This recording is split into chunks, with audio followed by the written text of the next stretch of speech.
We bought it in 2014 and have owned it since 2016.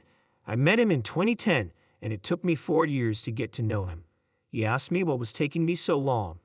From 2014 to 2016, I invested $400 million and made about $5 billion at its peak. Since then, I've made about $4 billion and sold about a quarter of our stock. How much do you hold now? I don't remember the number, but it's a big chunk of our assets, minus 7 or 8% of our total assets. What do you think about this pay package? Shareholders approved it, but a Delaware judge has overturned it, so it's back to the shareholders. How are you going to vote your shares or vote for? Let's talk about taking big risks and making bold moves in the world of investing when it comes to this plan. Ron Barron and the Barron Partners Fund are pretty much the experts when it comes to how the soldiers and legends imagine this happening. They didn't just invest a little here and a little there in Tesla. They went all in, acquiring a massive 30% long position in the company. This means they own a substantial portion of Tesla, betting big on its success. Now, why is this impressive? While holding such a large stake isn't just a show of confidence in Tesla's potential, it's a major play that few dare to make, reflecting a deep belief in Tesla's innovative edge and future growth. So if you weren't impressed by their initial investment, the sheer scale and audacity of this move might just change your mind. They turned a cool $400 million into a jaw-dropping $5 billion. That's not just a good return on investment, that's like turning a modest city apartment into a sprawling space colony on Mars. Financially speaking, when I met him in 2010, they were doing 2,000 cars a year, and then in 2014, I was 31,000 cars. That's when we started buying in 2016, 76,000 cars. Last year, 1.8 million.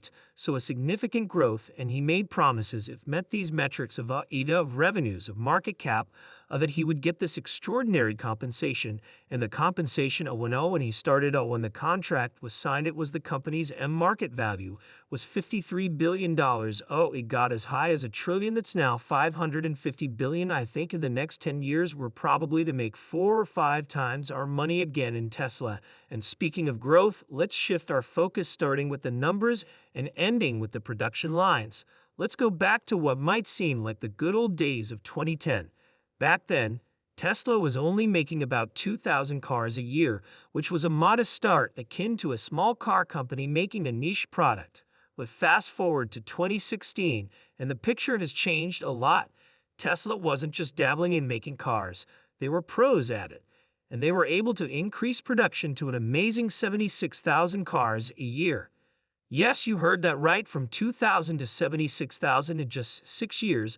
That's not just growth, that's a revolution, transforming Tesla from a niche player into a major powerhouse in the automotive industry. If Tesla cars were donuts, they went from a quaint little bakery to a full-blown donut factory seen from space in just 6 years. And with those numbers, the market value skyrocketed to a cool $550 billion.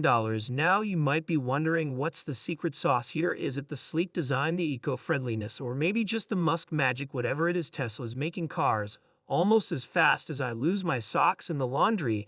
And believe me, that's fast. And with every car rolling off the line, Tesla isn't just building vehicles, they're building shareholder value faster than a teenager spends money at a mall. And the people he has who are directors, these are not flakes. So there are Edry Ellison, one of the wealthiest men in the world, Hiro Mizuno. He was the head of the Japanese pension fund, the largest pension fund in the world, $1.5 trillion.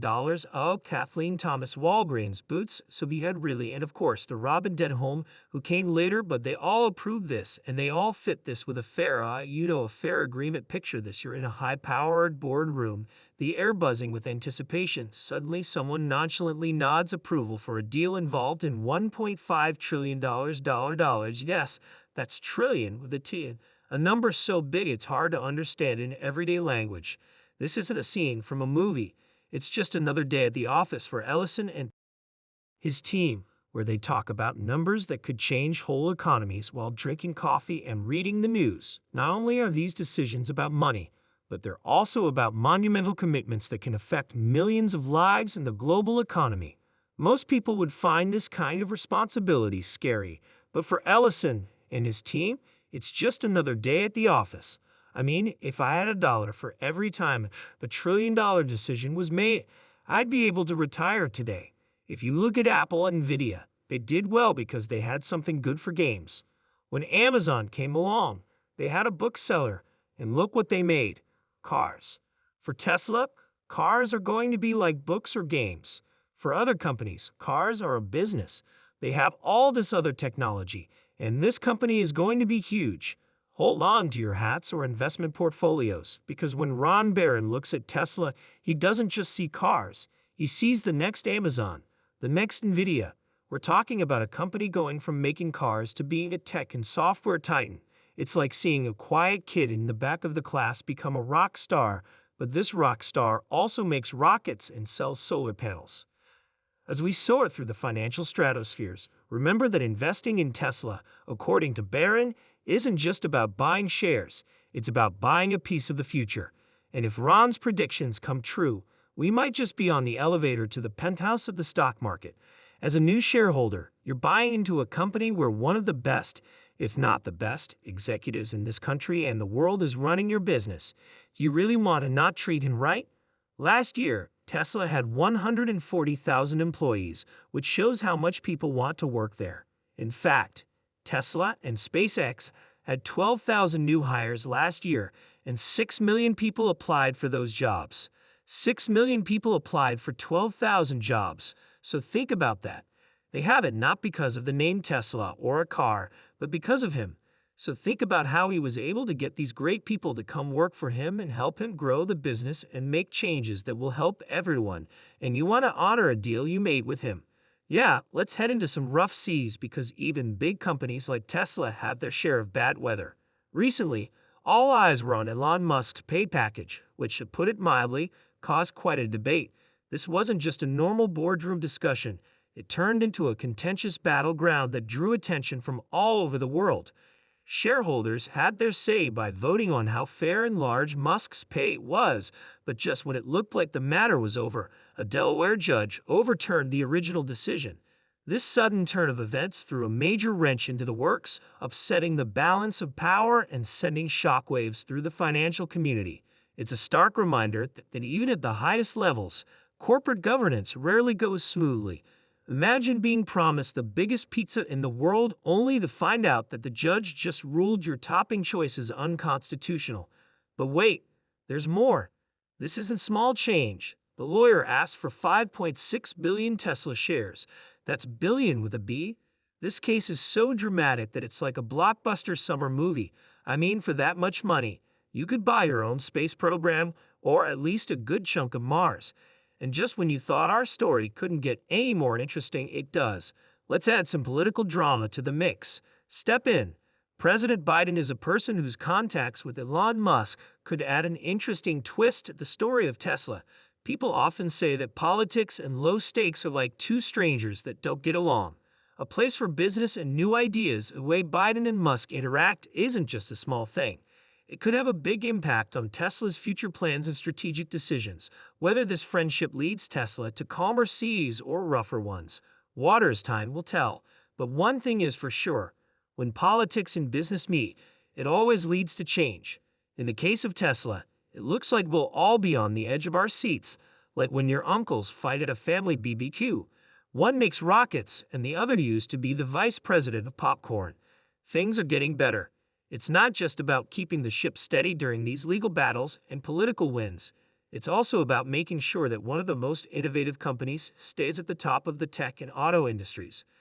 And let's be honest, if anyone can turn a courtroom drama into a masterclass in innovation, it's probably the guy who thinks that a traffic jam can be solved by digging a tunnel under law. I believe that the way they're handling this is very unfair, and I believe that he earned it, deserves it, and should be paid for it. You've said for a long time that your biggest worry about Tesla is the Keenan theory, which says that so much depends on Elon Musk being there that you don't think the company is worth the same without him. So what do you think will happen if this package is not approved? I can't see what's going through Elon's mind, but I do know that he has created a lot of value for everyone and that he has a big stake in Tesla. Now let's move into the visionary sphere where Elon Musk reigns. It's no secret that working at Tesla is on the bucket list of many tech experts, but how popular is it? Imagine that there are 6 million applications for only 12,000 jobs. That's not a job market. That's a battle royal for the smartest and nerdiest people. Seriously, you'd have a better chance of getting a golden ticket to Willy Wonka's chocolate factory than getting a job at Tesla. And it's not just about electric cars. Elon's empire includes SpaceX, Starlink, Neuralink, and the launching of satellites into space. These aren't just side jobs, they're what give Tesla its unique edge. Think of it like Batman's utility belt. You have a gadget for every job, from wiring up brains to launching satellites. Tesla, I think in the next 15 years, next 10 years, we're going to make 4, 5, 6 times their money, but I can't even put a top on how much we're going to make in Tesla because there's so many businesses. This robotics business is going to be unbelievable with robotics. For him, I think that it's going to cost $567,000 for a robot, but there's billions of people on the planet. He thinks everyone's going to have a robot, and you're going to charge money. This is like the ecosystem again, where you're going to get charged every year for software, for using your robots. It's going to keep getting better and better and better. And you think about a factory worker gets $10,000 or $200,000 or $150,000 a year. And all of a sudden you have robots that are able to do that, to make all these factory workers more and more productive. And Al says the GDP is the number of people times the product you produce. All of a sudden you're not going to need the people to produce the product. Everyone's lives is going to be dramatically better because of AI, because of robotics. Robotics is going to be a really big deal for Tesla. And that is not in the stock in any way, shape, or form. Speaking of the future, let's learn more about AI and robots. Tesla isn't just working on better cars. With robotics and AI, they're also planning to change the way work gets done by 2030. Tesla might just change what it means to work efficiently, which could send its stock into the stratosphere. If you thought your robot vacuum was the pinnacle of technology, wait until you see what Tesla's cooking up. We might end up with robots that not only drive us to work, but also do our jobs for us. It's clear that Musk isn't just pushing the limits. He's redesigning them, from AI to intergalactic travel. Tesla is paving the way for the future, which makes it more than just a car company. It's a lighthouse for the future of technology, and with Elon at the head, it's not so much a question of if we'll all live in sci-fi movies or when. Folks, let's just hope it has a happy ending as we cruise toward the end of our exciting Tesla journey. Let's take a moment to reflect on the exciting events we've witnessed, ranging from Ron Barron's unbelievable investment returns to Elon Musk's pay package roller coaster and the visionary leaps towards an AI-driven future. It's been quite the ride, and if Tesla were a movie, it would be a mix of a blockbuster, a sci-fi epic, and a soap opera for good measure. Ron Barron hasn't just put his money behind Tesla, he's also put on his seatbelt, popped some popcorn, and is fully tuned in to the Elon Musk show. His unwavering support isn't just about money, it's about believing in a future where Tesla leads the charge and changes the world. Because let's be honest, if Ron is betting on Tesla, it might be the safest bet, since betting that the sun will rise tomorrow. Thanks for watching. Don't forget to like, subscribe, and follow along as we follow Tesla's innovative way forward. That's all for now. Remember to keep your investments sharp and your interest even sharper.